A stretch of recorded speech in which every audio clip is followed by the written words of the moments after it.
Selanjutnya ada bagian tentang subbab. Babnya sudah ada, huruf Romawi dengan keterangan pendahuluan. Lalu sampailah kita pada subbab.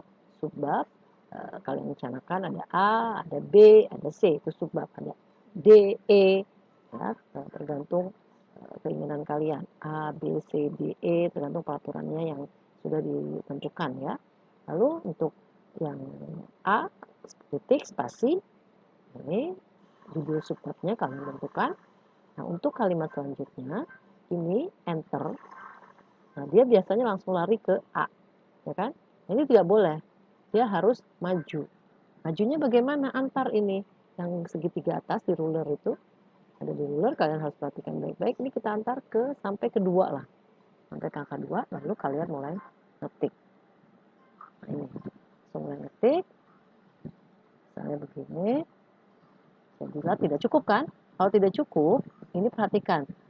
Perhatikan letak ininya. Kita mau di mana? Seandainya dia di sini, kalian harus pindahkan. Pindahkan menuju L.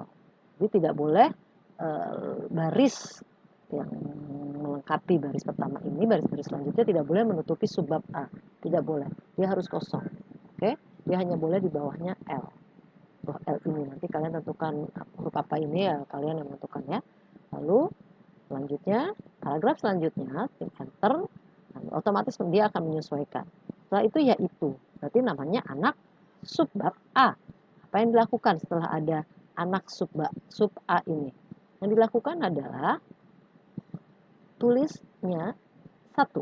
Jadi kapital, huruf besar ini, lalu angka 1, titik, kalimatnya lanjutkan, langsung lanjutkan. Lalu kalau jika tidak cukup, di sini misalnya, jika tidak cukup, apa yang harus dilakukan? Jika tidak cukup, harus dilakukan adalah si D ini, perhatikan lagi, apakah posisinya di bawah,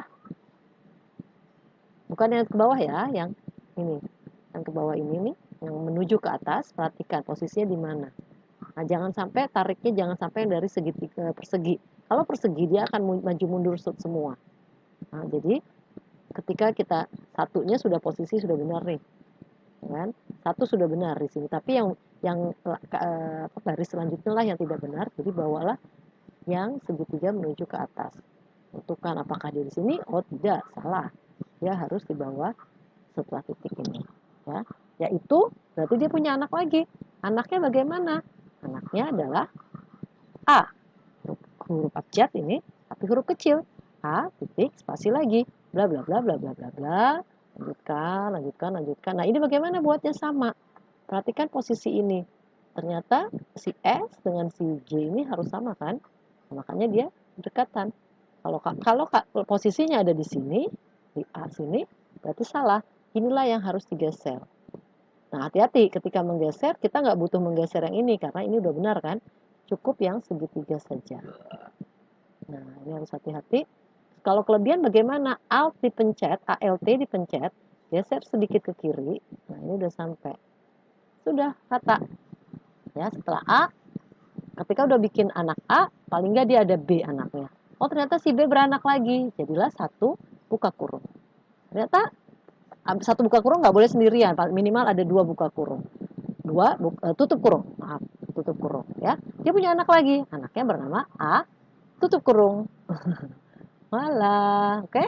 Nah, terus lalu ternyata si A buka kurung, tutup kurung ini punya anak lagi. Namanya 1 buka tutup kurung. Lalu dia punya anak lagi, tutup kurung tapi huruf kecil. Nah, ini ada 1, ini berarti 1 bagian ini, 1 sama 1 dan 2 ini. Nah, si B bagiannya dari mana? Dari yang ini, ya kan? A. Oke? Nah, yang 2 ini bagian dari mana? Dari si 1.